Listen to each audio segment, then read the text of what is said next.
And as we wrap up the study on victorious life, I think there's two key items that I want to cover this evening.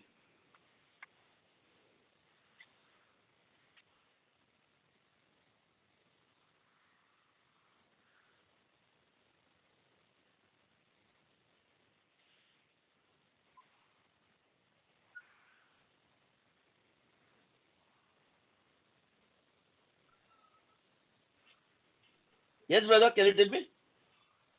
Yeah. So as we wrap up the study on this victorious life, there's two key items that I want to cover this evening.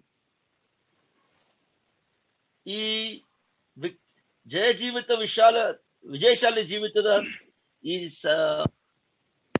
ನಮ್ಮ ಅಭ್ಯಾಸವನ್ನು ಮುಕ್ತಾಯ ಮಾಡುವ ಸಮಯಕ್ಕೆ ನಾನು ಎರಡು ಪ್ರಮುಖವಾದಂತಹ ಸಂಗತಿಗಳು ನಿಮ್ಮ ಮುಂದೆ ಇಡಲು ಬಯಸುವನಾಗಿದ್ದೇನೆ.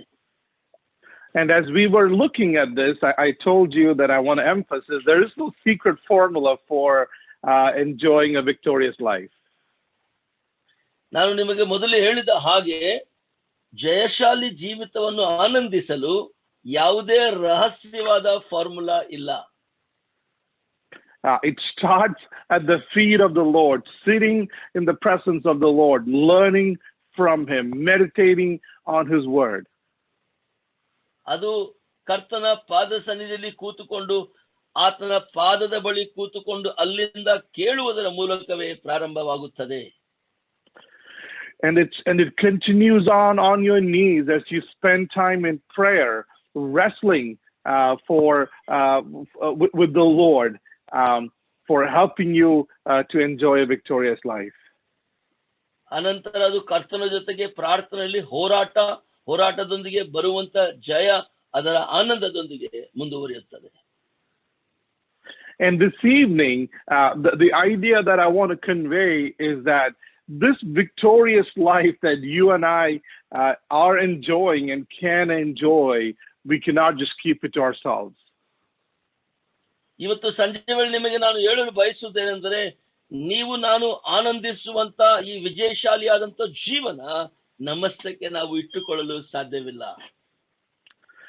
We have the responsibility to invite others to be a partakers of this victorious life. ಇತರರನ್ನು ನಮ್ಮ ವಿಜಯಶಾಲಿ ಜೀವನದ ಭಾಗಿಗಳಾಗಲಿಕ್ಕೆ ಆಹ್ವಾನಿಸುವಂತ ಬಾಧ್ಯತೆ ಅಥವಾ ಭಾರ ಕರ್ತನು ನಮ್ಮ ಮೇಲೆ ಇಟ್ಟಿದ್ದಾನೆ. And the idea is that by all means, we need to try to save people from their way to hell. ಎಲ್ಲಾ ತರಹದ ಪ್ರಯತ್ನಗಳಿಂದ ಜನರನ್ನು ನರಕದ ಬೆಂಕಿಯ ಕುಂಡಿನಿಂದ ತಪ್ಪಿಸುವಂತ ಕಾರ್ಯ ದೇವರು ನಮಗೆ ಒಪ್ಪಿಸಿದ್ದಾನೆ. And I know that we all know at least 5 to 10 people that are suffering, that are in trial, that are going through difficulties in life, and very despaired in their life, that you can point to the Lord and say, come to the Lord and you can enjoy a victorious life. ನಮಗೆ ಗೊತ್ತಿರುವಂತ ಕನಿಷ್ಠ ಪಕ್ಷ 5 ರಿಂದ 10 ಜನರಾದರು ತುಂಬಾ ನೋವಿನಲ್ಲಿ, ಸಂಕಟದಲ್ಲಿ, ಕರ್ತನು ಇಲ್ಲದೆ ಅವರ ಜೀವನ ಬಹಳ ಭಯಂಕರವಾದ ಸ್ಥಿತಿಯಲ್ಲಿ ಇರುವುದನ್ನು ಗೊತ್ತಿದ್ದವರು ನಮಗಿರಬಹುದು. ಅವರನ್ನು ಕರ್ತನ ಕಡೆಗೆ ಆಹ್ವಾನಿಸಿ ಜಯಶಾಲಿ ಅಂತ ವಿಜಯಶಾಲಿ ಜೀವನವನ್ನು ಜೀವಿಸಲು ಕರೆ ಕೊಡಬಹುದು. And I've heard the story of a gospel being shared to somebody who does not believe in God, and the brethren shared the gospel message with that person. ಒಬ್ಬ ವ್ಯಕ್ತಿ ದೇವರನ್ನು ಸುವಾರ್ತೆ ಇನ್ನೂ ಕೇಳದಂತೆ ಇರುವಂತ ವ್ಯಕ್ತಿಗೆ ಸಹೋದರರು ಸುವಾರ್ತೆ ಸೇರಿದಂತ ಒಂದು ಬಯಸುತ್ತೇನೆ. And this person, he very graciously listened to the sharing of the gospel.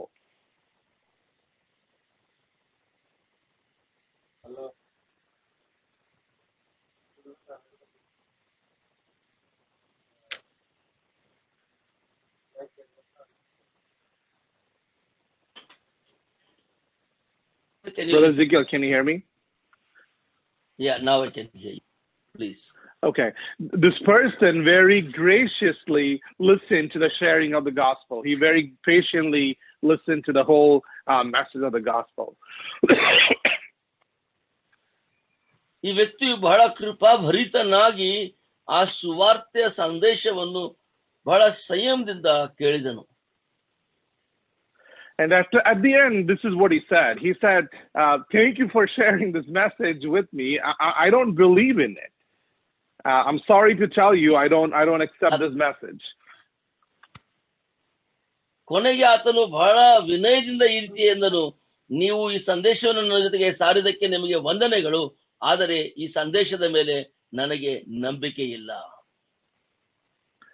And then he said this, but if you guys really believe this message that you just shared, you will be running around the streets proclaiming the message of the gospel. No, दूसरा option no. ಆದರೆ ಆ ವ್ಯಕ್ತಿ ಅಂದಂತ ಮಾತು ಅದು ಏನಂತ ಗೊತ್ತಾ, ಒಂದು ವೇಳೆ ನೀವು ನಿಜವಾಗಿ ಸುವಾರ್ತೆಯನ್ನು ನಂಬುವವರಾಗಿದ್ದರೆ ಬೀದಿ ಬೀದಿಯಲ್ಲಿ ಓಡಿ ಓಡಿ ಈ ಸುವಾರ್ತೆಯನ್ನು ಸಾರುವವರಾಗಿರಬೇಕು. In 1 Corinthians chapter 9, verse 22 and 23.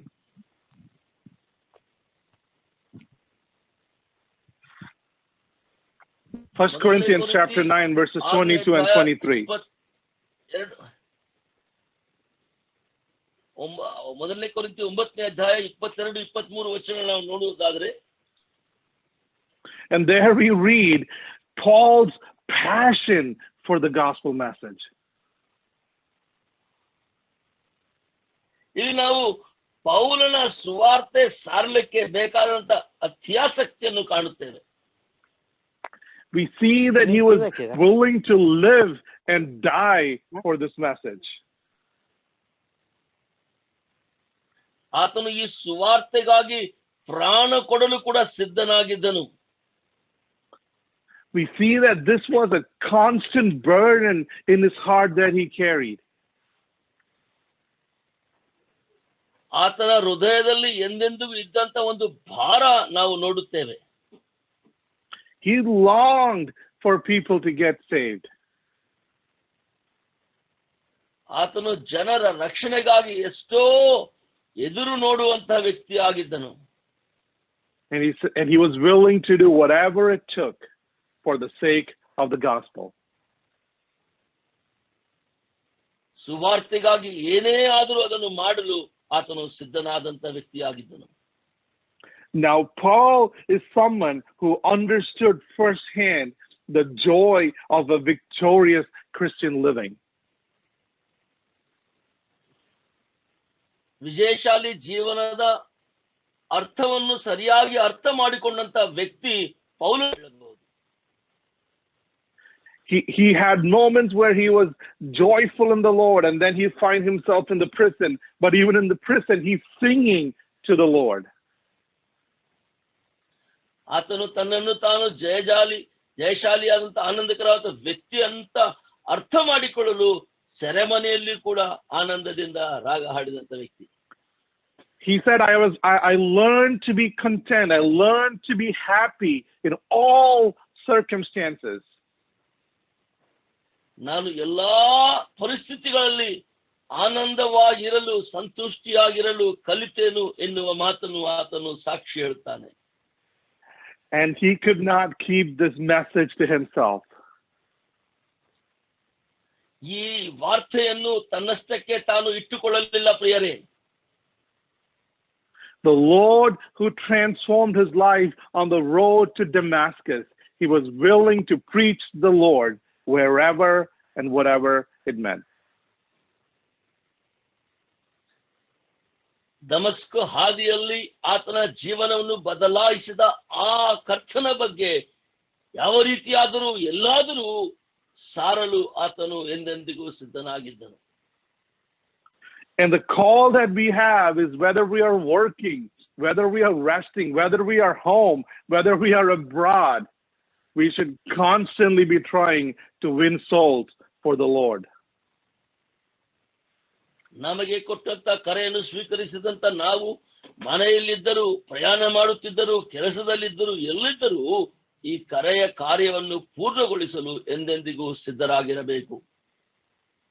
Paul in Romans chapter 9 and 10 talks about the grief and the burden he carries so that others might come to know the Lord. ರೋಮಾಪುರದ ಪತ್ರಿಕೆ 9ನೇ ಅಧ್ಯಾಯ 10ನೇ ವಚನದಲ್ಲಿ ಪೌಲನು ತನ್ನಲ್ಲಿರುವಂತ ವೇದನೆಯ ಬಗ್ಗೆ ಮಾತಾಡುತ್ತಾ ಇದ್ದಾನೆ. He says that his heart's desire and prayer to God is that souls come to the Lord.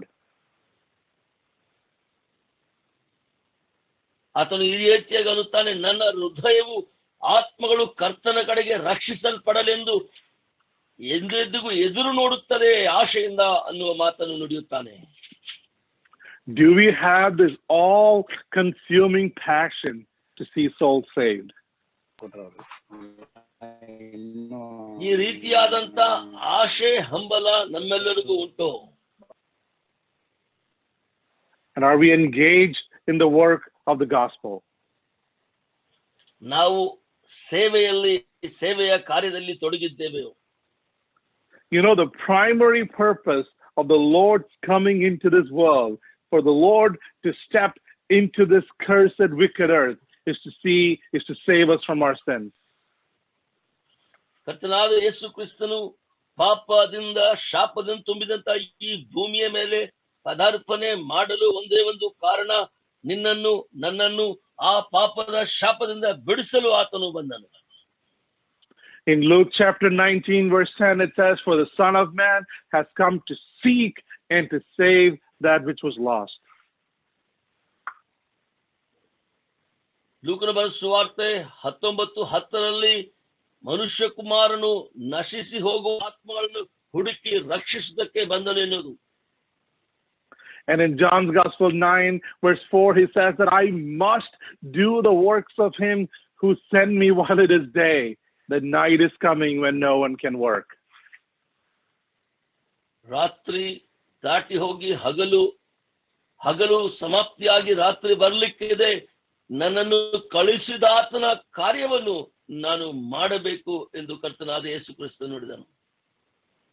And Paul, when he writes to Timothy, he says, this is a faithful saying, worthy of all acceptance, that Jesus Christ came into the world to save sinners. ಅಪೊಸ್ತಲನಾದ ಪೌಲನು ಹೇಳಿದಂತ ಮಾತು, ಕರ್ತನಾದ ಯೇಸು ಕ್ರಿಸ್ತನು ಪಾಪಿಗಳನ್ನು ಹುಡುಕಿ ರಕ್ಷಿಸುವುದಕ್ಕೆ ಲೋಕಕ್ಕೆ ಬಂದನು ಎನ್ನುವ ಮಾತು ನಂಬಲು ಯೋಗ್ಯವಾದದ್ದು. His purpose for coming into this world was to save us from our sins. ಈ ಲೋಕಕ್ಕೆ ಆತನು ಬರುವಂತ ಉದ್ದೇಶವೇ ನಮ್ಮನ್ನು ಪಾಪದಿಂದ ಬಿಡಿಸುವಂತದ್ದು. To redeem us to himself. ಆತನಿಗಾಗಿ ನಮ್ಮನ್ನು ಬಿಡುಗಡೆ ಮಾಡಿಕೊಳ್ಳಲು. Now the victorious life that we have called to enjoy is a byproduct of our salvation. ನಮ್ಮನ್ನು ವಿಜಯಶಾಲಿ ಜೀವನದಲ್ಲಿ ಆನಂದಿಸಲು ಕರೆದಂತ ಕರೆ ಎರಡೂ ಕಡೆಯಿಂದ ಬರುವಂತ ಪ್ರತಿಫಲವಾಗಿದೆ.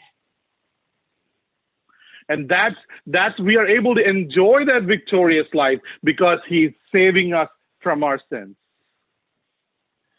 ಆ ವಿಜಯಶಾಲಿ ಜೀವನದಲ್ಲಿ ನಾವು ಯಾಕೆ ಆನಂದವನ್ನು ಅನುಭವಿಸುತ್ತಾ ಇದ್ದೇವೆ ಅಂದ್ರೆ, ಆತನು ನಮ್ಮನ್ನು ಪಾಪದಿಂದ ಬಿಡಿಸಿದ್ದಾನೆ.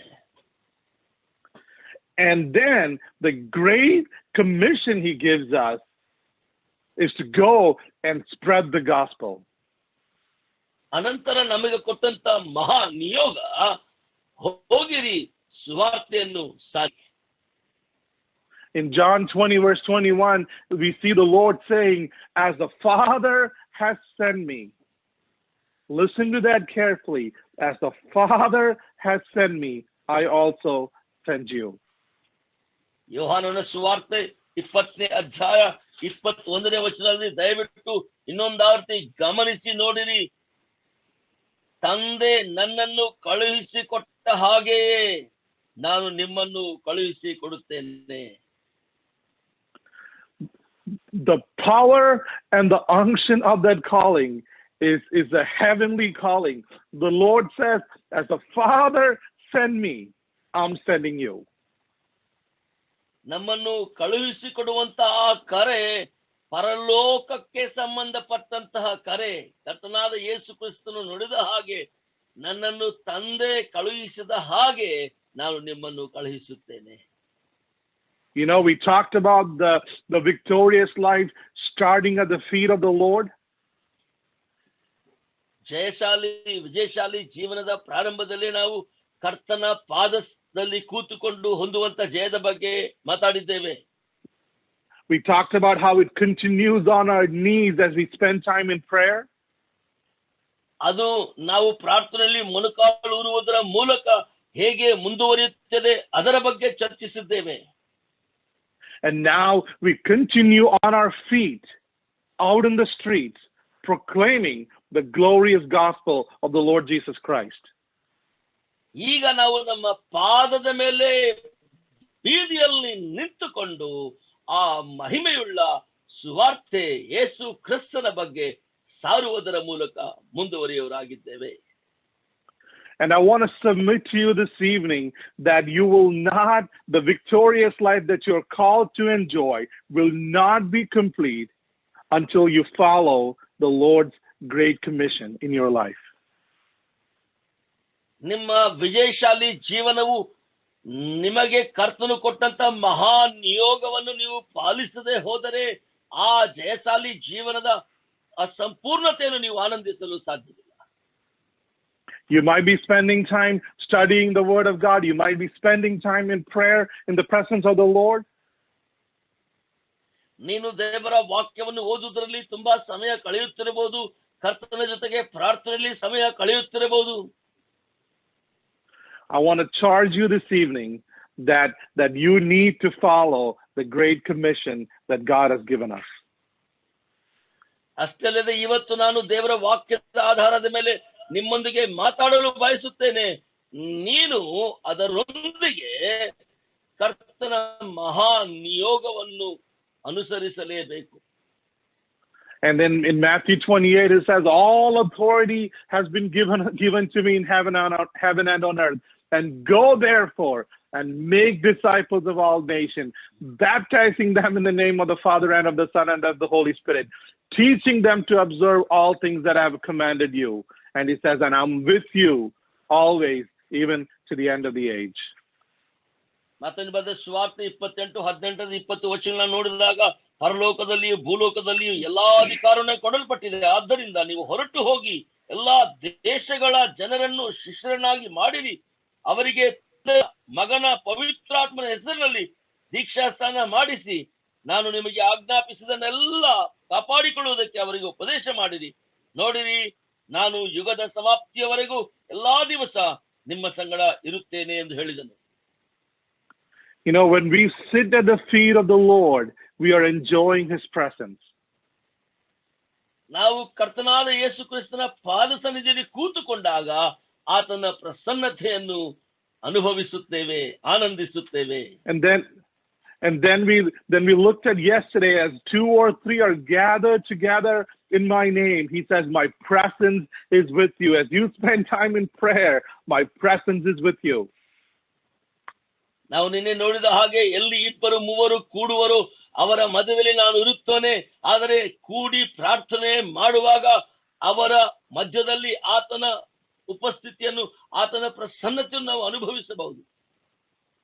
And here the Lord says, as you take the message of the gospel, I am with you.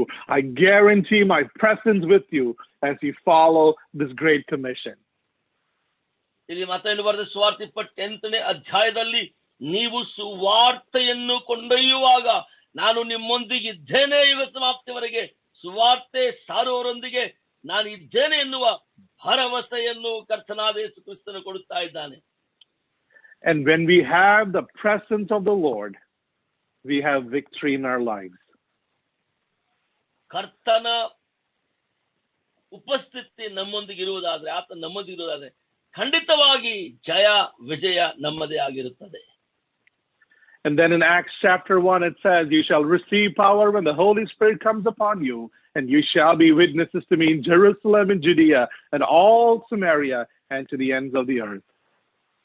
ಅದೇ ರೀತಿಯಾಗಿ ಅಪೊಸ್ತಲರ ಕೃತ್ಯ 1ನೇ ಅಧ್ಯಾಯ 8ನೇ ವಚನದ ಪ್ರಕಾರ, ಆದರೆ ಪವಿತ್ರಾತ್ಮ ನಿಮ್ಮ ಮೇಲೆ ಬರಲು ನೀವು ಬಲವನ್ನು ಹೊಂದಿ ಯೆರೂಸಲೇಮಿನಲ್ಲಿಯೂ ಎಲ್ಲಾ ಯೂದಾಯ ಸಮಾರ್ಯ ಸೀಮೆಗಳಲ್ಲಿಯೂ ಭೂಲೋಕದ ಕಟ್ಟ ಕಡೆಯವರೆಗೂ ನನಗೆ ಸಾಕ್ಷಿಗಳಾಗಿರಬೇಕು ಅಂದನು. This should be the supreme objective in our personal lives. ನಮ್ಮ ವೈಯಕ್ತಿಕ ಜೀವನದಲ್ಲಿ ಅತ್ಯಂತ ಉನ್ನತವಾದಂತ ಕಾರ್ಯ ಇದೇ ಆಗಿರಬೇಕು. This should be the supreme objective of every church, every assembly that God has established. ಕರ್ತನು ಸ್ಥಾಪಿಸಿದಂತ ಪ್ರತಿಯೊಂದು ಸಭೆಯ ಪ್ರಥಮ ದರ್ಜೆಯ ಗುರಿ ಅಥವಾ ಕಾರ್ಯ ಇದೇ ಆಗಿರಬೇಕು.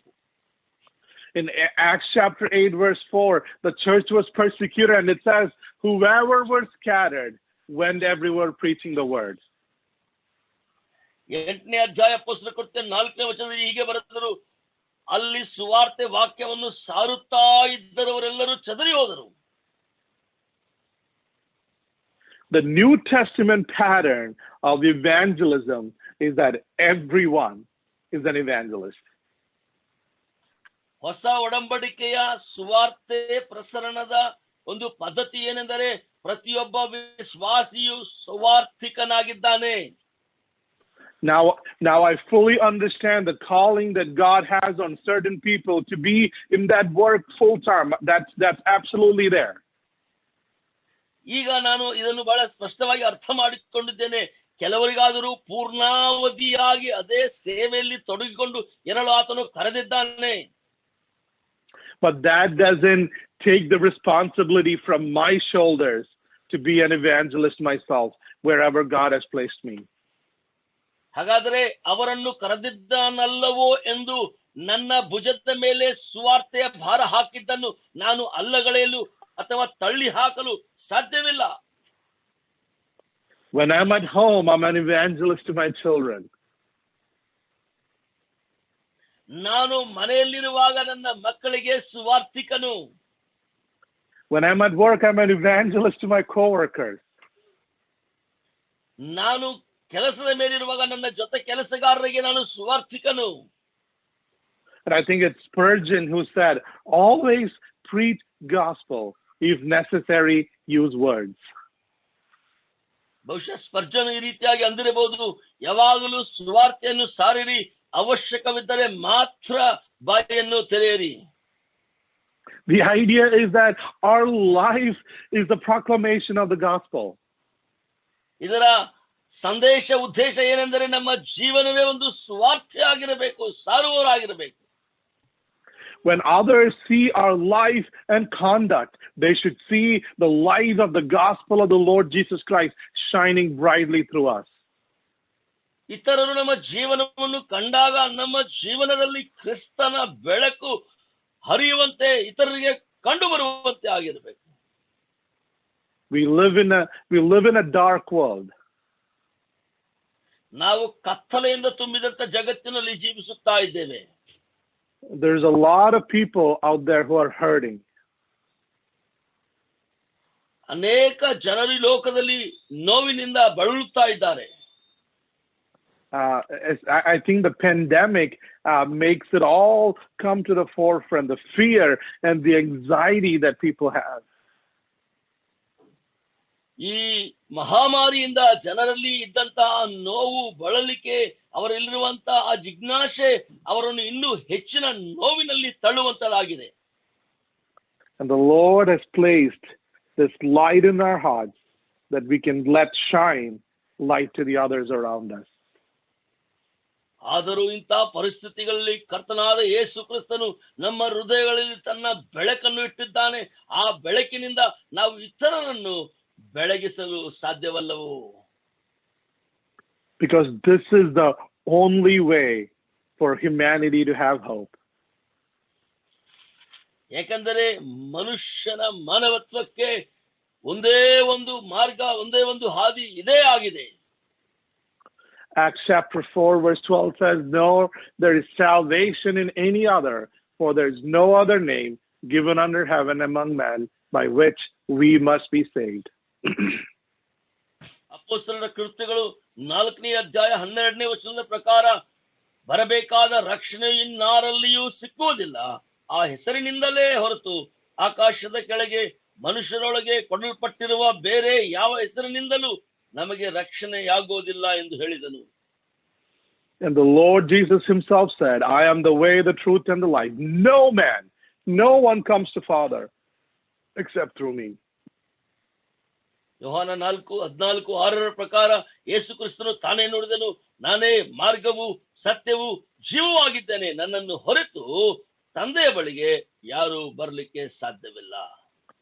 And in Acts chapter 13 verse 38 and 39 we read that through this man, Lord Jesus Christ, is preached to you the forgiveness of sins, and by him everyone who believes is justified from all things.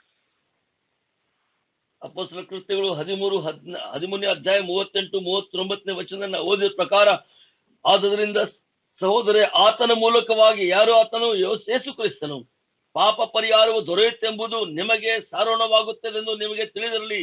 ಮೋಶೆಯ ಧರ್ಮಶಾಸ್ತ್ರ ಮೂಲಕ ನೀವು ಬಿಡುಗಡೆ ಹೊಂದಲಾಗದ ಎಲ್ಲಾ ಪಾಪಗಳಿಂದ ನಮ್ಮವರೆಲ್ಲರೂ ಆತನ ಮೂಲಕವಾಗಿ, ಅಂದರೆ ಯೇಸು ಕ್ರಿಸ್ತನ ಮೂಲಕವಾಗಿ ಬಿಡುಗಡೆ ಹೊಂದಿ ನೀತಿವಂತರೆಂದು ಎನಿಸಿಕೊಳ್ಳುತ್ತಾರೆ.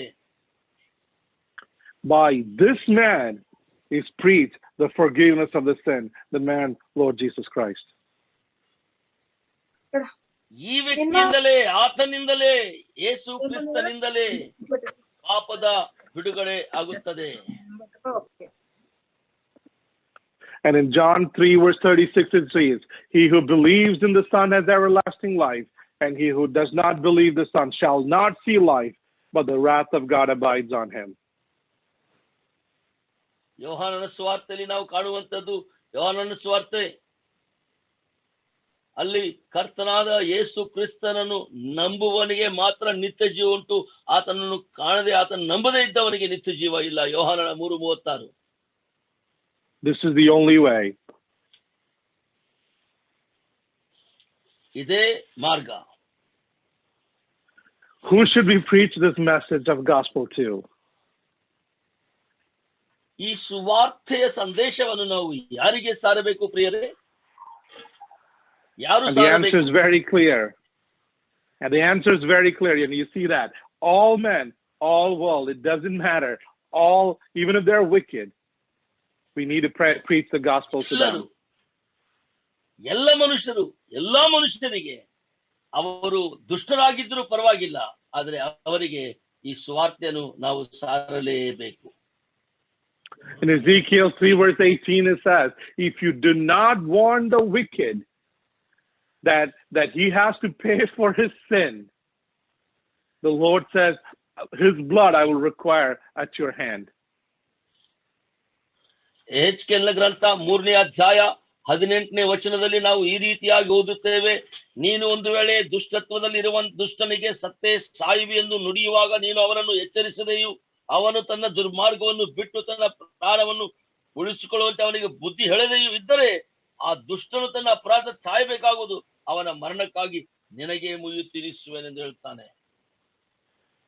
We have the supreme responsibility to warn even the wicked that they will have to pay for their sins.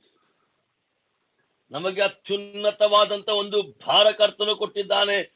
ದುಷ್ಟನನ್ನು ಕೂಡ ನಾವು ಎಚ್ಚರಿಸುವಂತ ಕಾರ್ಯ ದೇವರು ನಮಗೆ ಕೊಟ್ಟಿದ್ದಾನೆ. And the scripture reminds us that we always be ready to preach the gospel. ದೇವರ ವಾಕ್ಯವು ನಮಗೆ ಎಚ್ಚರಿಕೆ ಕೊಡುತ್ತದೆ, ನಾವು ಎಂದೆಂದಿಗೂ ಯಾವಾಗಲೂ ಸುವಾರ್ತೆಯನ್ನು ಸಾರಲು ಸಿದ್ಧರಾಗಿರಬೇಕು.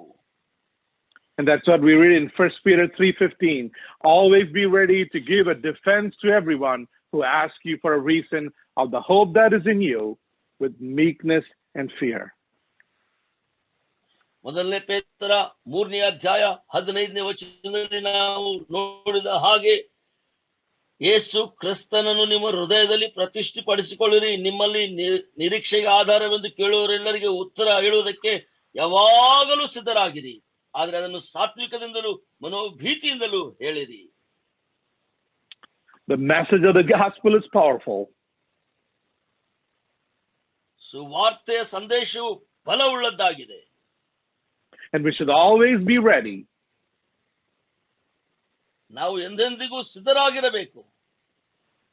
But we should do it with meekness and fear. ನಾವು ಅದನ್ನು ಬಹಳ ಮನೋಭೀತಿಯಿಂದ ಸಾತ್ವಿಕತೆಯಿಂದ ಮಾಡಬೇಕು. Now Paul says, I would do whatever it takes to take the gospel to the needy world. ಅವಶ್ಯಕ ಇದ್ದಂತ ಈ ಜಗತ್ತಿಗೆ ಸುವಾರ್ತೆಯನ್ನು ಸಾರಲು ನಾನು ಎಷ್ಟೇ ಅದಕ್ಕೆ ಬೆಲೆ ಕೊಡಬೇಕಾದರೂ ಸಿದ್ಧನಾಗಿದ್ದೇನೆ ಎಂದು ಪೌಲನು ನುಡಿಯುತ್ತಾನೆ. In John chapter 4, we see the Lord taking a water break for him to share the message of hope to the Samaritan woman. Samaria ಸ್ತ್ರೀಗೆ ಸುವಾರ್ತೆಯನ್ನು ಸಾರಲು ಆತನು ನೀರಿಗಾಗಿ ಕೆಲವೊತ್ತು ವಿಶ್ರಾಂತಿಯನ್ನು ಪಡೆಯುವುದನ್ನು ಕರ್ತನಾದ ಯೇಸು ಕ್ರಿಸ್ತನು ನಾವು ಕಾಣುತ್ತೇವೆ. And then he uses that Samaritan woman to share the gospel with the whole town. ಅನಂತರ ಆತನು ಆ ಸಮಾರಿ ಸ್ತ್ರೀಯ ಮೂಲಕವೇ ಸಂಪೂರ್ಣ ಪಟ್ಟಣಕ್ಕೆ ಸುವಾರ್ತೆಯನ್ನು ಸಾರುವ ಹಾಗೆ ಉಪಯೋಗಿಸುತ್ತಾನೆ. And then in Luke chapter 15, we see the shepherd who leaves the 99 behind to go and search for the one sheep that was lost. ಅದೇ ಯೋಹಾನನ ಸುವಾರ್ತೆ 4ನೇ ಅಧ್ಯಾಯದ 39ರಿಂದ 42 ವಚನಗಳನ್ನು ನಾವು ನೋಡುತ್ತೇವೆ. 99 ಕುರಿಗಳನ್ನು ಬಿಟ್ಟು ಕಳೆದಂತ ಒಂದು ಕುರಿಯನ್ನು ಹುಡುಕಲು ಹೋದಂತ ಆ ಕುರುಬನ ಬಗ್ಗೆ. And then we see the parable of the lost coin where the woman is searching for it until she found it. ಲೂಕನ ಸುವಾರ್ತೆ 15ನೇ ಅಧ್ಯಾಯದಲ್ಲಿ ನಾವು ನೋಡುತ್ತೇವೆ, ಕಳೆದು ಹೋದಂತ ನಾಣ್ಯವನ್ನು ಹುಡುಕಿ ತಾನು ಪಡೆಯುವವರೆಗೆ ಆ ಸ್ತ್ರೀ ಮನೆಯನ್ನು ಗೂಡಿಸಿ ಹುಡುಕಿದಳು. And then we see again in the story of the prodigal son, a father that's patiently waiting. ತಪ್ಪಿ ಹೋದಂತ ಮಗನಿಗಾಗಿ ತಂದೆಯು ಎಷ್ಟೋ ಸಾತ್ವಿಕತೆಯಿಂದ ಎದುರು ನೋಡುವಂತ ತಂದೆಯನ್ನು ನಾವು ನೋಡುತ್ತೇವೆ. By all means, share the gospel. ಎಲ್ಲಾ ಪರಿಸ್ಥಿತಿಗಳಲ್ಲಿ ಸುವಾರ್ತೆಯನ್ನು ಸಾರಿರಿ. Sometimes it's a strategic water break that you have to take to find that soul person. ಆ ಒಬ್ಬ ಚಿಕ್ಕ ವ್ಯಕ್ತಿಗೆ ಸುವಾರ್ತೆ ಸಾರಲು ಬಹುಶಃ ನೀವು ಸ್ವಲ್ಪ ಹೊತ್ತು ನೀರಿನ ವಿರಾಮ ತೆಗೆದುಕೊಳ್ಳಬಹುದೇನೋ. Because you never know that God could take that one small person and now share the gospel with the entire town. ಆ ಒಬ್ಬ ಚಿಕ್ಕ ವ್ಯಕ್ತಿಯನ್ನು ಕರ್ತನು ಸಂಪೂರ್ಣ ಪಟ್ಟಣಕ್ಕೆ ಸುವಾರ್ತೆ ಸಾರಲು ಉಪಯೋಗಿಸಬಹುದೇನೋ, ಅದು ನಮಗೆ ಗೊತ್ತಿಲ್ಲ ಪ್ರಿಯರೇ. And sometimes you'll have to leave the 99 behind and go out searching for that one lost sheep. ಅನೇಕ ಸಾರಿ 99 ಬಿಟ್ಟು ಕಳೆದು ಹೋದಂತ ಆ ಒಂದು ಕುರಿಯನ್ನು ಹುಡುಕಿದ ಹಾಗೆ ನಾವು ಹುಡುಕುತ್ತಾ ಹೋಗಬೇಕೇನೋ, ನಮಗೆ ಗೊತ್ತಿಲ್ಲ ಅದರ ಬಗ್ಗೆ. And sometimes it could be that lost coin in your own house that you're going to work hard to find and save that lost person in your house. ಕೆಲವು ಸಾರಿ ನಮ್ಮ ಮನೆಯಲ್ಲೇ ಕಳೆದು ಹೋದಂತ ಆ ಕೊನೆಯ ನಾಣ್ಯದ ಹಾಗೆ ನಮ್ಮ ಮನೆಯಲ್ಲೇ ಸುವಾರ್ತೆಯನ್ನು ಕೇಳಕ್ಕೆ ಹೋದಂತ ಆ ವ್ಯಕ್ತಿಯನ್ನು ಹುಡುಕುವಂತ ಕಾರ್ಯ ನಮಗೆ ಒಪ್ಪಿಸಿರಬಹುದು.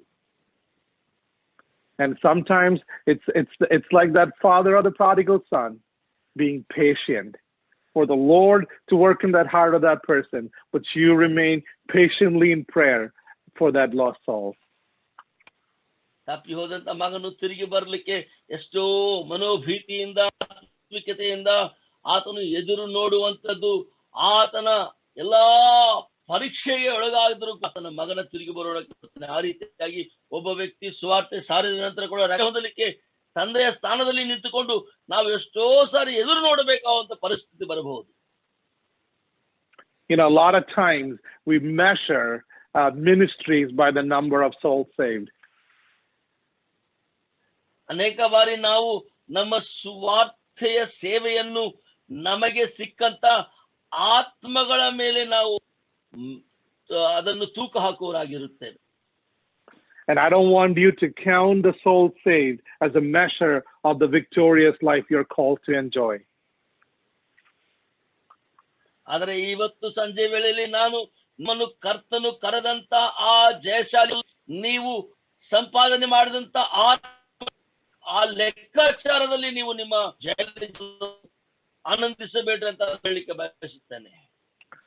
And as we look further towards the end of this message, end of this lesson, you will see that heaven is going to reveal some of the fruits of your labor that you are not aware of. ಇವತ್ತು ನಾವು ಈ ಪಾಠವನ್ನು ಮುಕ್ತಾಯ ಮಾಡುವ ಕೊನೆಯ ಭಾಗಕ್ಕೆ ಬರುವಾಗ ಖಂಡಿತವಾಗಿ ಕರ್ತನು ನಿಮಗೆ ಕೊಟ್ಟಂತ ಆನಂದಕರವಾದಂತಹ ಅದ್ಭುತವಾದಂತಹ ಪ್ರತಿಫಲವನ್ನು ನೀವು ಆನಂದಿಸಲಿಕ್ಕಿದ್ದೀರಿ, ಅದನ್ನು ನಾನು ನಿಮಗೆ ತಿಳಿಸುತ್ತೇನೆ. A few years back, I met with a person who was leading a ministry where he goes house to house and shares gospel message and literature with them. ವರ್ಷಗಳ ನಾನು ವ್ಯಕ್ತಿಯನ್ನು ಭೇಟಿಯಾದೆ. ಆತ ಮನೆ ಮನೆಗೆ ಹೋಗಿ ಸುವಾರ್ತೆ ಹಂಚಿ ಬರುವಂತ ಸಹೋದರರಾಗಿ. So he picked a town in the northern part of U.S. And he brought a group of young believers together, and they went house to house sharing the gospel and giving gospel tracts. ಆತನು ಅಮೆರಿಕದ ಉತ್ತರ ಭಾಗದಲ್ಲಿ ಒಂದು ಭಾಗ ಆರಿಸಿಕೊಂಡು ಸುವಾರ್ತೆಯನ್ನು ಸಾರಲು ಯವನಸ್ಥರನ್ನು ಗುಂಪುಗಳು ಮಾಡಿ ಕರಪತ್ರಗಳನ್ನು ತೆಗೆದುಕೊಂಡು ಮನೆ ಮನೆಗೆ ಹೋಗಿ ಸುವಾರ್ತೆ ಸಾರುವಂತ ಕಾರ್ಯವನ್ನು ಪ್ರಾರಂಭಿಸಿದನು. And then after a few weeks, they didn't get any response, and no one really having an interest, so they left that town. ಕೆಲವು ವಾರಗಳ ನಂತರ ಅಲ್ಲಿಂದ ಯಾರು ಪ್ರತಿಕ್ರಿಯಿಸಲಿಲ್ಲ, ಯಾರಿಗೂ ಇದರ ಬಗ್ಗೆ ಆಸಕ್ತಿ ಇಲ್ಲವಲ್ಲ ಅಂತ ಅವರು ಆ ಸ್ಥಳವನ್ನು ಬಿಟ್ಟರು. And a few years later, he met with a Baptist pastor. And as they were talking, this pastor said, "Oh, I'm from this town." ಕೆಲವು ವರ್ಷಗಳ ನಂತರ ದೇವಸೇವಕರು ಪಾಸ್ಟರ್ ಒಂದಿಗೆ ಅವರ ಪರಿಚಯ ಆಯಿತು. ಅವರು ನಾನು ಈ ಸ್ಥಳವನ್ನು ಅಂತ ಪರಿಚಯ ಮಾಡಿಕೊಳ್ಳುತ್ತಾ ಇದ್ದರು. So this person said, "Oh, you're from that town. We were there 3-4 years ago, and we hit every house in that town and shared the gospel literature, but we didn't get any response." ಆವಾಗ ಈ ವ್ಯಕ್ತಿ ಅವನೊಂದಿಗೆ ಆ pastor ಹೇಳಿದರು, "ಓ, ಹಾಗಾದ್ರೆ ನೀವು ಆ ಪಟ್ಟಣಕ್ಕೆ ಸಂಬಂಧಪಟ್ಟವರ? ಕೆಲವು 4-5 ವರ್ಷಗಳ ಹಿಂದೆ 3-4 ವರ್ಷಗಳ ಹಿಂದೆ ನಾವು ಆ ಪಟ್ಟಣದಲ್ಲಿ ಇದ್ದೆವು. ಪ್ರತಿ ಮನೆ ಮನೆಗೆ ಹೋಗಿ ಸುವಾರ್ತೆಯನ್ನು ಸಾರಿ ಕರಪತ್ರಕ್ಕೆ ಕೊಟ್ಟು ಬಂದೆವು, ಆದ್ರೆ ನಮಗೆ ಯಾವ ಫಲ ಸಿಗಲಿಲ್ಲ." So now the pastor says, "Oh, so that's what happened. Because a few months after you guys left, we had a lot of people coming to church with this gospel tract. We didn't know who gave it to them, but they wanted to know more." And he said that they had to build 3 or 4 churches to accommodate all the people that God saved. ನೀವು ಆ ಕಾರ್ಯ ಮಾಡಿದ್ದು, ನೀವು ಕೊಟ್ಟು ಹೋದಂತ ಕರಪತ್ರಿಕೆಗಳ ಕೆಲವೇ 3-4 ತಿಂಗಳ ಅನೇಕರು ಆ ಪಟ್ಟಣದಲ್ಲಿ ಇನ್ನೂ ಕ್ರಿಸ್ತನ ಬಗ್ಗೆ ಹೆಚ್ಚಿನ ತಿಳುವಳಿಕೆಗಾಗಿ ಮುಂದೆ ಬಂದರು. ಎಲ್ಲರೂ ಸಭೆಗೆ ಬರಲಿಕ್ಕೆ ಪ್ರಾರಂಭಿಸಿದರು. ಅದರ ಪ್ರತಿಫಲ ಆ ಸ್ಥಳದಲ್ಲಿ 3-4 ಸಭಾ ಕಟ್ಟಬೇಕಾಯಿತು. And these two people, if they had not met, they would not have seen the effect of the work of the ministry that they did. ಕೂಡ ಒಂದೇ ಸ್ಥಳದಲ್ಲಿ ಈ ರೀತಿಯಾಗಿ ಭೇಟಿಯಾಗಿ ಚರ್ಚೆ ಮಾಡದೇ ಇದ್ದರೆ ಆ ಸ್ಥಳದಲ್ಲಿ ಆದಂತ ಅತ್ಯುನ್ನತವಾದ ಅದ್ಭುತವಾದಂತ ಪ್ರತಿಫಲ ಅವರಿಗೆ ಅರ್ಥವಾಗಲಿರಲಿಲ್ಲ. And so this evening, I want to encourage all the Lord's servants that labor in the tough parts of northern Karnataka and other parts of India to continue on for the Lord, because your labor is not in vain. ಇವತ್ತು ಉತ್ತರ ಕರ್ನಾಟಕದಲ್ಲಿ ಬಹಳ ಕಠಿಣವಾದಂತ ಸ್ಥಳ, ಅದರಲ್ಲಿ ಭಾರತದ ಪ್ರತಿ ಮೂಲೆಯಲ್ಲಿ ದಯವಿಟ್ಟು ನಾನು ಪ್ರೋತ್ಸಾಹಿಸಲು ಬಯಸುವನಾಗಿದ್ದ ದೇವರ ವಾಕ್ಯದ ಮೂಲಕ ನಿಮ್ಮ ಸ್ಥಳದಲ್ಲಿ ಸುವಾರ್ತೆ ಸಾರುವುದನ್ನು ಮುಂದುವರಿಸಿರಿ, ಪ್ರತಿಫಲ ನಿಮಗಾಗಿ ಕಾದಿದೆ. Maybe you will not have the opportunity to reap the fruit of your labor. ನಿಮಗೆ ನಿಮ್ಮ ಕಾರ್ಯ ಅಥವಾ ನಿಮ್ಮ ಕಷ್ಟದ ಪ್ರತಿಫಲ ನಿಮಗೆ ದೊರೆಯದೆ ಹೋಗಬಹುದೇನೋ. And someone else will come after you and reward and reap the reward of your labor. ನಿಮ್ಮ ನಂತರ ಬರುವಂತ ವ್ಯಕ್ತಿ ನಿಮ್ಮ ಕೆಲಸದ ಅಥವಾ ನಿಮ್ಮ ಕೆಲಸ ಮಾಡಿದಂತ ಅದರ ಪ್ರತಿಫಲವನ್ನು ಆತನು ಕೊಯ್ಯಬಹುದೇನೋ. And heaven will reveal to you the fruits of your labor one day. ಒಂದು ದಿನ ಖಂಡಿತವಾಗಿ ಪರಲೋಕದಿಂದ ನಿನ್ನ ಕೆಲಸದ ಪ್ರತಿಫಲವನ್ನು ಆತನು ತಿಳಿಯಪಡಿಸುತ್ತಾನೆ.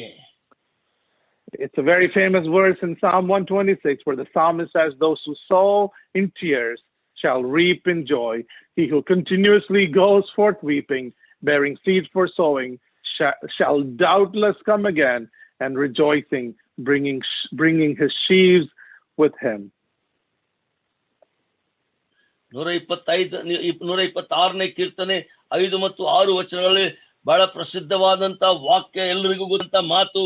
ಅಳುತ್ತಾ ಬಿತ್ತುವವರು, ಹಾಡುತ್ತಾ ಕೊಯ್ಯುವರು, ದುಃಖಿಸುತ್ತಾ ಬೀಜವನ್ನು ತೆಗೆದುಕೊಂಡು ಹರ್ಷಿಸುತ್ತಾ ಸಿವಿಡುಗಳನ್ನು ಹೊತ್ತುಕೊಂಡು ಬರುವನು. What should we be doing? ನಾವು ಏನು ಮಾಡುತ್ತಿರಬೇಕು?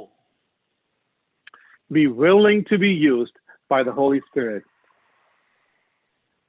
ಪವಿತ್ರಾತ್ಮನ ಮೂಲಕ ಉಪಯೋಗವಾಗಲಿಕ್ಕೆ ನಾವು ಸಿದ್ಧರಾಗಿರಬೇಕು. We should have the burden of prayer in our hearts. ಪ್ರಾರ್ಥನೆಯ ಭಾರ ನಮ್ಮ ಹೃದಯದಲ್ಲಿರಬೇಕು. And then, like Philip, be willing to take wherever the Lord takes you. Because it says in Acts chapter 8 that the Spirit told Philip to go into this deserted road, and then he meets with the eunuch of the Ethiopian queen.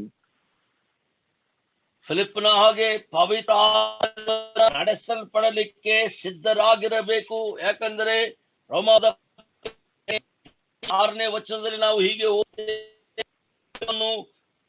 ಪವಿತ್ರಾತ್ಮನಿಂದ ನಡೆಸಲ್ಪಟ್ಟು ದಾರಿಯಲ್ಲಿ ಅಡವಿಗೆ ಹೋಗು ಎಂದನು. ಅಲ್ಲಿ ಆತನಿಗಾಗಿ ಸುವಾರ್ತೆ ಕಾದಿತ್ತು. And then we see that the Spirit takes Philip just like that, and then he finds another city. But what does we see Philip doing wherever the Spirit took him? He's preaching the gospel in Acts chapter 8 verse 40. ಮುಂದಕ್ಕೆ ನಾವು ಹೋಗುವುದಾದ್ರೆ ಅದೇ ಅಪೊಸ್ತಲರ ಕೃತ್ಯ 8:40 ನಾವು ಹೀಗೆ ನೋಡಿದ್ವಿ. ಅಜೋತಿನಲ್ಲಿ ಕಾಣಿಸಿಕೊಂಡು ತರುವಾಯ ಫಿಲಿಪ್ಪನು ಅಲ್ಲಿಂದ ಕೈಸರ್ಯದ ತನಕ ಎಲ್ಲಾ ಊರುಗಳಲ್ಲಿ ಸ್ವಾರ್ಥೆಯನ್ನು ಸಾರುತ್ತಾ ಹೋದನು. ಇನ್ನೊಂದು ಸ್ಥಳಕ್ಕೆ ಪವಿತ್ರಾತ್ಮನು ಕರೆದುಕೊಂಡು ಹೋಗಿ ಸ್ವಾರ್ಥೆಯನ್ನು ಸಾರಿಸಿ. Be willing to be used by the Holy Spirit. ಪವಿತ್ರಾತ್ಮನಿಂದ ಉಪಯೋಗಿಸಲ್ಪಡಲಿಕ್ಕೆ ಸಿದ್ಧನು. ನೀನು ಸಿದ್ಧನಾಗಿರು. And keep in mind, you cannot save people. ಇದೊಂದು ಮಾತು ನಿಮ್ಮ ಮನಸ್ಸಿನಲ್ಲಿ ಇರಲಿ ಪ್ರಿಯರೇ, ನೀನು ಜನರನ್ನು ರಕ್ಷಿಸಲು ಸಾಧ್ಯವೇ ಇಲ್ಲ. Only God can save people. ದೇವರು ಮಾತ್ರ ಜನರನ್ನು ರಕ್ಷಿಸಲು ಸಾಧ್ಯ. But our responsibility is to preach the gospel. ನಮಗೆ ಕೊಟ್ಟಂತ ಭಾರ ಸುವಾರ್ತೆ ಸಾರಲೇಬೇಕು. In Romans 1:16 it says that the gospel is the power of God to salvation. ರೋಮ 1:16 ಸುವಾರ್ತೆಯು ದೇವರ ಶಕ್ತಿಯಾಗಿದೆ ಎನ್ನುವ ಮಾತು ನಾವು ಅಲ್ಲಿ ಓದುತ್ತೇವೆ.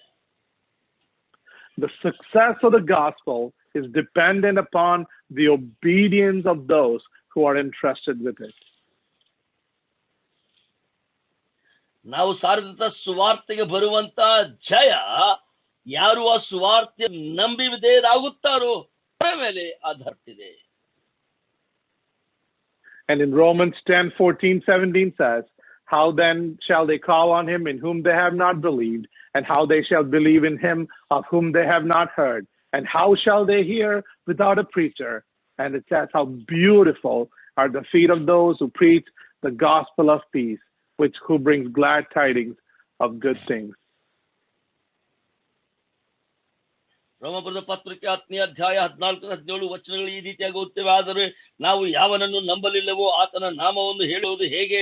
ಮತ್ತು ಆತನ ಸುದ್ದಿ ಕೇಳದಿರುವಲ್ಲಿ ಆತನ ನಂಬುವುದು ಹೇಗೆ? ಸಾರಿ ಹೇಳುವವನಿಲ್ಲದೆ ಕೇಳುವುದು ಹೇಗೆ? ಸಾರುವವರು ಕಳುಹಿಸಲ್ಪಡದೆ ಸಾರುವುದಲ್ಲಿ? ಇದಕ್ಕೆ ಸರಿಯಾದ ಶುಭದ ಸುವಾರ್ತೆಯನ್ನು ಸಾರುವವರ ಪಾದಗಳು ಎಷ್ಟೋ ಅಂದವಾಗಿವೆ ಎಂದು ಬರೆದಿದೆ. ಆದರೂ ಆ ಶುಭವರ್ತಮಾನಕ್ಕೆ ಎಲ್ಲರೂ ಕಿವಿಗೊಡಲಿಲ್ಲ. ಆ ವಿಷಯದಲ್ಲಿ ಯೆಶಾಯನು, ಕರ್ತನೇ, ನಾನು ಸಾರಿದ ವಾರ್ತೆಯನ್ನು ಯಾರು ನಂಬಿದರು ಎಂದು ನುಡಿಯುತ್ತಾನೆ. ಆದ ಕಾರಣ ಸಾರಿದ ವಾರ್ತೆಯು ನಂಬಿಕೆಗೆ ಆಧಾರ. ಆ ವಾರ್ತೆಗೆ ಕ್ರಿಸ್ತನ ವಾಕ್ಯವೇ ಆಧಾರ. And I will add just one thing. I think the verse 15 where it says, how beautiful are the feet of those who preach the gospel of peace. I want to encourage you to honor the servants of Lord who takes the gospel to a lost world. ನಾನು ಇವತ್ತೊಂದು ಪ್ರಮುಖವಾದ ವಿಷಯವನ್ನು ನಾನು ಹೇಳಿಕೆ ಬಯಸ್ತೇನೆ. 15ನೇ ವಚನದ ಪ್ರಕಾರ ಇದಕ್ಕೆ ಸರಿಯಾಗಿ ಶುಭದ ಸುವಾರ್ತೆಯನ್ನು ಸಾರುವವರ ಪಾದಗಳು ಎಷ್ಟು ಅಂದವಾಗಿವೆ ಎಂದು ಬರೆದಿದೆ. ಆದ ಕಾರಣ ದಯವಿಟ್ಟು ಸುವಾರ್ತೆಯನ್ನು ಸಾರುವಂತ ಸುವಾರ್ತಿಕರನ್ನು ಸನ್ಮಾನಿಸಿರಿ. ಅವರು ಈ ಕಾರ್ಯವನ್ನು ಮಾಡುತ್ತಾ ಇದ್ದಾರೆ. So now, where does this all lead us to? ಈಗ ಇವೆಲ್ಲವೂ ನಮ್ಮನ್ನು ಎಲ್ಲಿಗೆ ಕೊಂಡೊಯ್ಯುತ್ತವೆ?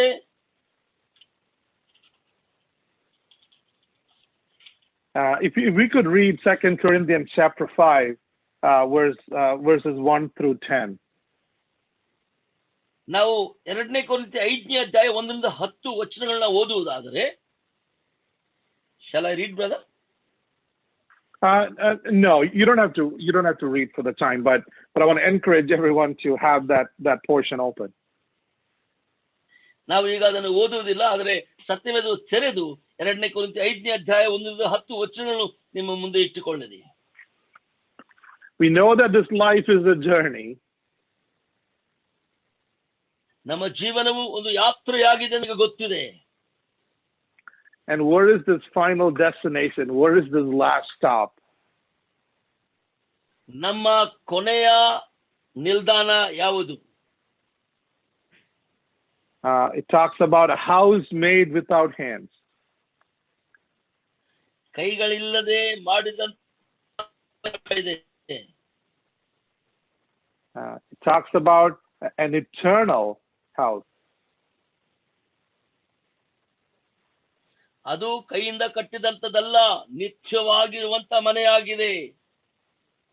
In John's Gospel, chapter 14, the Lord says, "My Father's mansion."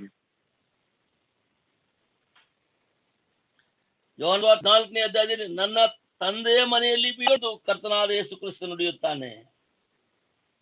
And the writer to the Hebrews talks about a city whose builder and architect is God.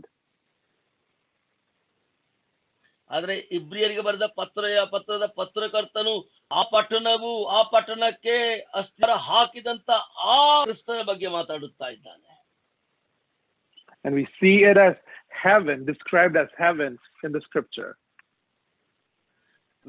ಪರಲೋಕದ ಬಗ್ಗೆ ವಿವರಣೆಯನ್ನು But for us believers, it is our home. ಆದರೆ ವಿಶ್ವಾಸಿಗಳಾದ ನಮಗೆ ಅದು ನಮ್ಮ ಮನೆಯಾಗಿದೆ.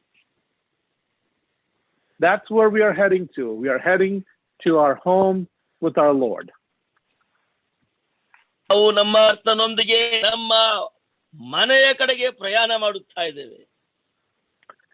At least some of you know that. I know that I've not been traveling because of the pandemic, but I travel a lot for my work. ಈಗ ಕೆಲವರು ಗೊತ್ತು, pandemic ಮಹಾಮಾರಿ ಆಗಿರುವುದರಿಂದಲೇ ಪ್ರಯಾಣ ಮಾಡ್ತಾ ಅದಲ್ಲದೆ ಇದ್ದರೆ ಕೆಲಸಕ್ಕಾಗಿ ನಾನು ತುಂಬಾ ಹೆಚ್ಚಿನ ಪ್ರಯಾಣ. And the last day of the travel is for me the most exciting day. ನನ್ನ ಈ ಪ್ರಯಾಣದ ಕೊನೆಯ ದಿನ ತುಂಬಾ ಉತ್ಸಾಹಕರವಾದಂತ ದಿನವಾಗಿರುತ್ತದೆ. Because that's the day I get to go home. ಯಾಕಂದ್ರೆ ಆ ಯಾತ್ರೆಯ ಕೊನೆಯ ದಿನ ನಾನು ಮನೆಗೆ ಹೋಗುವನಾಗಿರುತ್ತೇನೆ. But it's not the home that makes it special to me. ನಾನು ಮನೆಗೆ ಹಿಂದಿರುತ್ತೇನೆ ಅಂತ ನನಗೆ ಆಗುವಂತ ಆ ಅತ್ಯಾಸಕ್ತಿ ಮನೆ ಅಲ್ಲ ನನ್ನನ್ನು. But it's who is in that home that makes it very special to me. ನಾನು ಮನೆಗೆ ಹೋದ ಮೇಲೆ ನನಗೆ ಕಾಣುವಂತ ವಿಶೇಷತೆ ಇರುವಂತ ವ್ಯಕ್ತಿಗಳ ಮೂಲಕ ಆ ದಿನ ವಿಶೇಷತೆ ಆಗುತ್ತದೆ. What makes heaven home for me is that's where my Lord is. ನನ್ನ ಪರಲೋಕದ ಪ್ರಯಾಣ ನನಗೆ ಯಾಕೆ ಅಷ್ಟು ಅತ್ಯಾಸಕ್ತಿ ಉಳ್ಳಂತ ಆನಂದ ಭರಿತ ಸಮಯ ಆಗಿರುತ್ತದೆ ಅಂದ್ರೆ ನನ್ನ ಕರ್ತನು ಅಲ್ಲಿ ಇರುವನು. We look forward to the return of our Lord Jesus Christ. ನಮ್ಮ ಕರ್ತನಾದ ಯೇಸು ಕ್ರಿಸ್ತನ ಬರೋಣಕ್ಕಾಗಿ ನಾವು ಎದುರು ನೋಡುವವರಾಗಿದ್ದೇವೆ. Like we read in 1 Thessalonians 4:17, we will meet the Lord in the air. ಮೊದಲನೇ ಥೆಸಲೋನಿಕ 4:17 ನಾವು ಓದಿದ ಹಾಗೆ ಕರ್ತನನ್ನು ನಾವು ಭೇಟಿಯಾಗುವೆವು. It says, the dead in Christ shall rise first, and then we who are alive shall be caught up together with them in the clouds to meet the Lord. And this is the verse that gives me so much joy, and we shall always be with the Lord. ಆಗ ಕ್ರಿಸ್ತಲ್ಲಿ ಸತ್ತವರು ಮೊದಲು ಎದ್ದು ಬಂದರು, ಆಮೇಲೆ ಜೀವದಿಂದುಳಿದಿರುವ ನಾವು ಅಂತರಿಕ್ಷದಲ್ಲಿ ಕರ್ತನನ್ನು ಎದುರುಗೊಳ್ಳುವುದಕ್ಕಾಗಿ ಅವರ ಸಂಗಡಲೇ ಮೇಘವಾಹನರಾಗಿ ಪಕ್ಕನೆ ಒಯ್ಯಲ್ಪಡುವೆವು. ಹೀಗಾಗಿ ನಾವು ಸದಾ ಕಾಲವು ಕರ್ತನ ಜೊತೆಯಲ್ಲಿ ಇರುವೆವು. ಇದೇ ಮಾತು ನನಗೆ ಆನಂದವನ್ನು ಕೊಡುತ್ತದೆ. This is a sure hope. ಇದು ನಿಶ್ಚಿತವಾದಂತ ನಿರೀಕ್ಷೆಯಾಗಿದೆ. This is a confirmed hope. ಇದು ಖಂಡಿತವಾದಂತ ನಿರೀಕ್ಷೆಯಾಗಿದೆ. This is a comforting hope. ಇದು ನಮ್ಮನ್ನು ಆದರಿಸುವಂತ ನಿರೀಕ್ಷೆಯಾಗಿದೆ. This is a purifying hope. ಇದು ಶುದ್ಧೀಕರಿಸುವಂತ ನಿರೀಕ್ಷೆಯಾಗಿದೆ. Oh, and this is a blessed hope that we have. ಮತ್ತು ಇದು ಆಶೀರ್ವದಿಸಲ್ಪಟ್ಟಂತ ನಿರೀಕ್ಷೆ ನಮಗೆ ಉಂಟಲ್ಲವೋ. We know about rapture.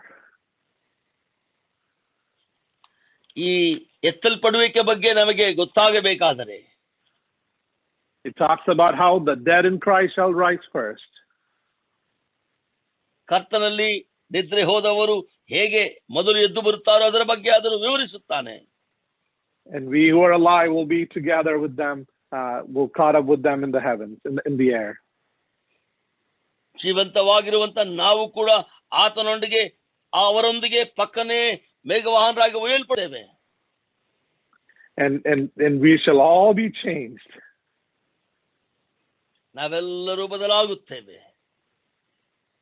We live in this frail, weak bodies, but we will have new bodies when he returns.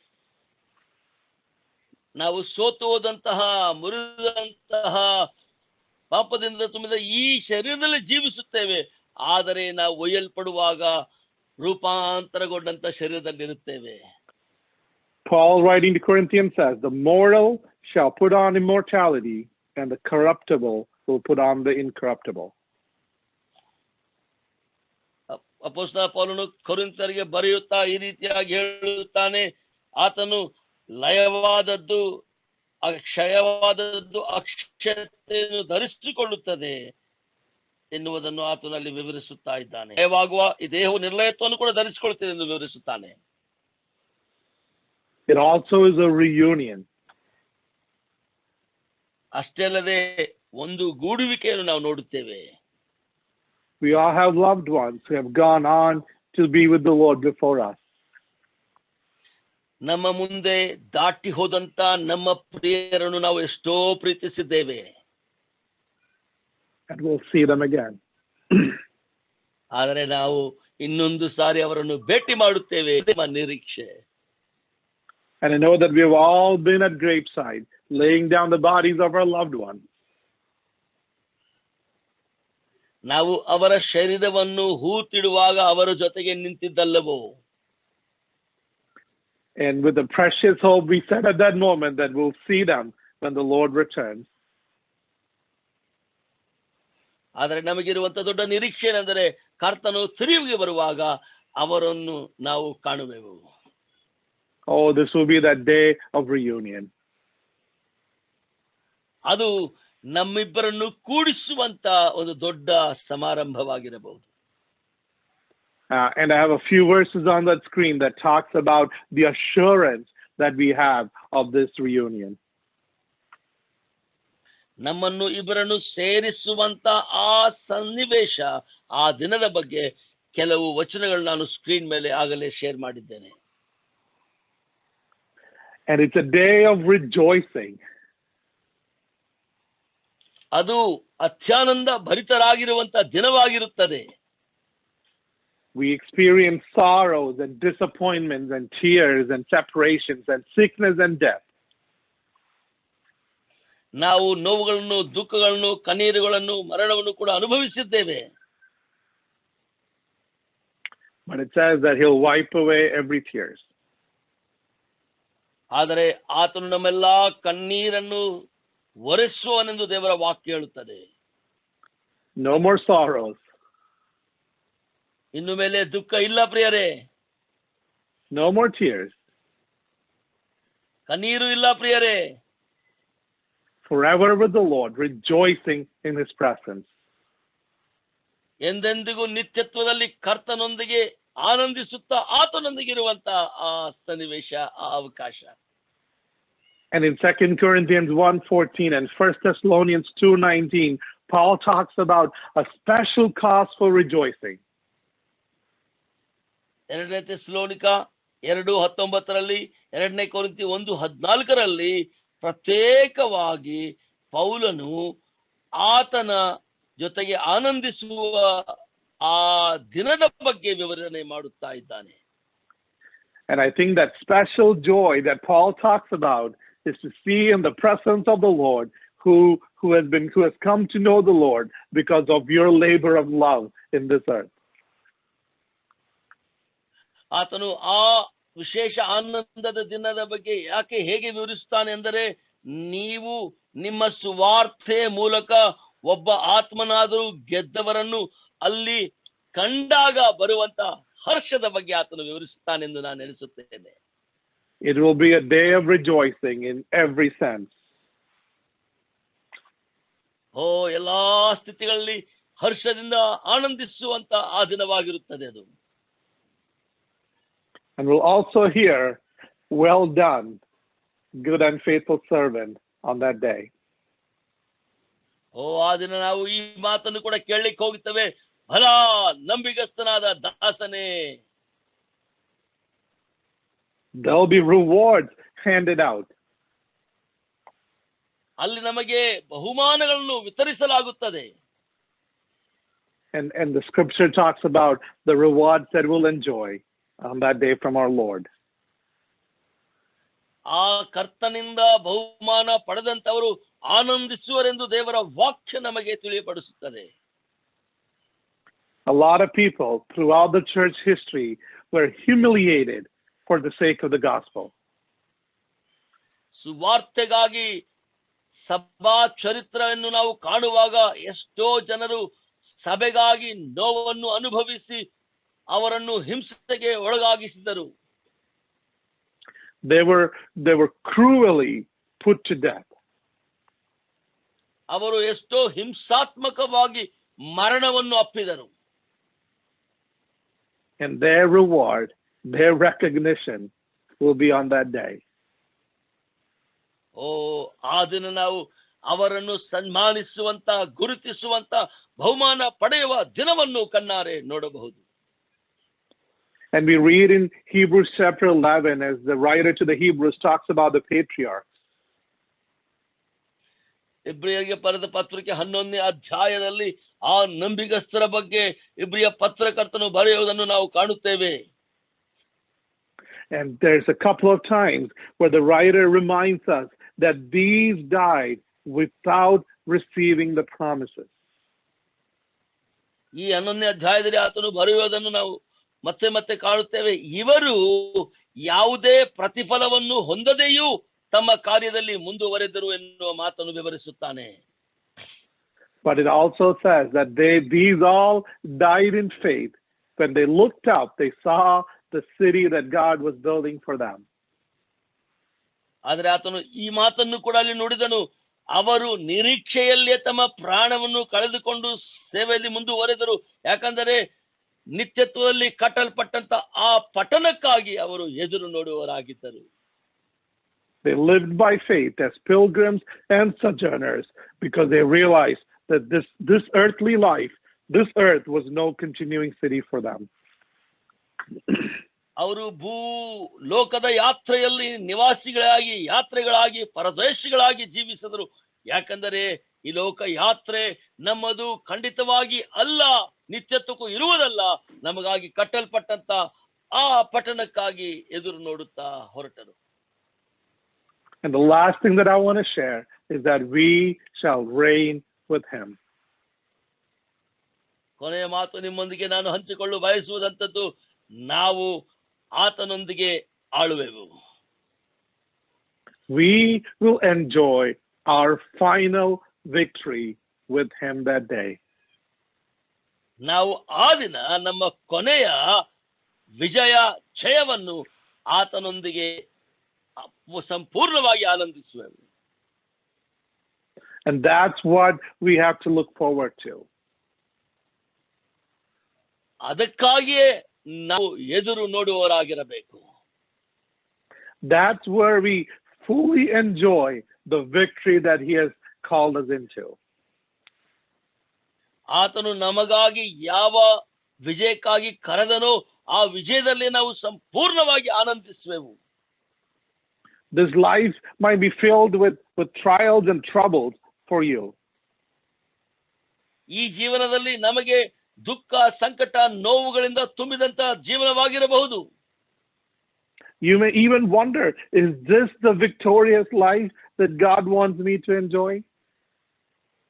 ನಿಮಗೆ ಕೆಲವು ಸಾರಿ ಆಶ್ಚರ್ಯವೆನಿಸಬಹುದು, ಅಯ್ಯೋ, ನನ್ನನ್ನು ವಿಜಯಶಾಲಿ ಜೀವನಕ್ಕಾಗಿ ಕರ್ತನು ಕರೆದಿದ್ದನಲ್ಲವೋ, ಇದೇನಾ ಆ ಜೀವನ ಅಂತ ನಿಮಗೆ ಅನೇಕ ಬಾರಿ ವ್ಯಥೆ ಅಥವಾ ದುಃಖ ಅನಿಸುತ್ತಾ ಇರಬಹುದೇನೋ.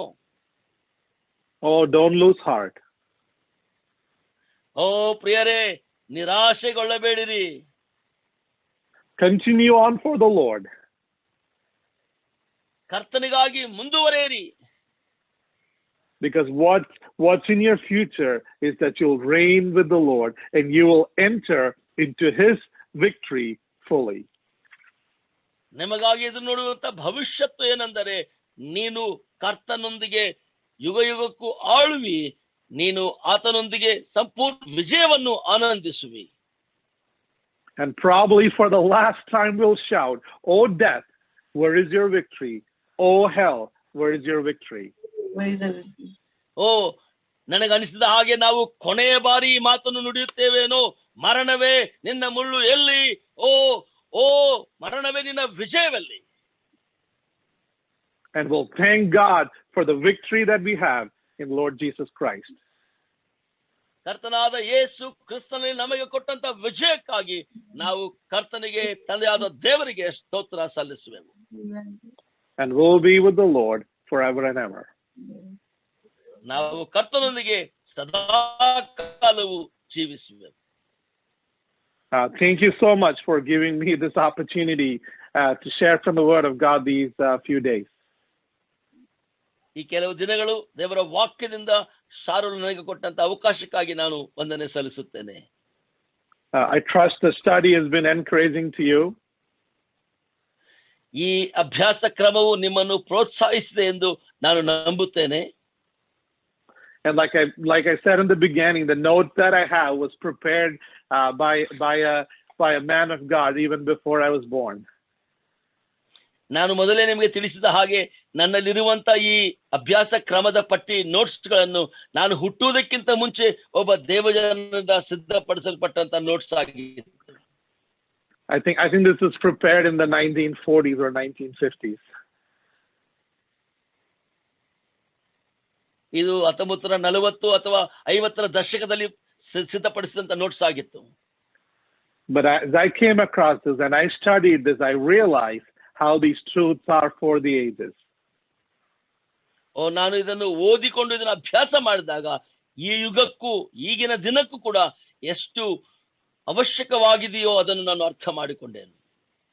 And I'm willing to share this with anyone who wants. Just let Brother Ezekiel know, or I'll send Brother Ezekiel the copies of this notes, and you guys can all enjoy this study. Yes, brother. We always put the faculty notes in a folder where all our students be accessible. Please do send that. Okay. So again, thank you for to BDA and Brother Ezekiel for the opportunity and for your translation. May His name be glorified. BDA ನಲ್ಲಿರುವಂತ ಎಲ್ಲಾ ದೇವಜನರಿಗೂ ಭಾರ ಹೊತ್ತಂತವರಿಗೂ ಇವತ್ತಿನ ಭಾಷಾಂತರ ಮಾಡಿದ ಸಹೋದರ ಎಜ್ಕೇಲ್ ಅವರಿಗೂ ನಾನು ವಂದನೆ ಸಲ್ಲಿಸುತ್ತೇನೆ. ತುಂಬಾ ವಂದನೆಗಳು.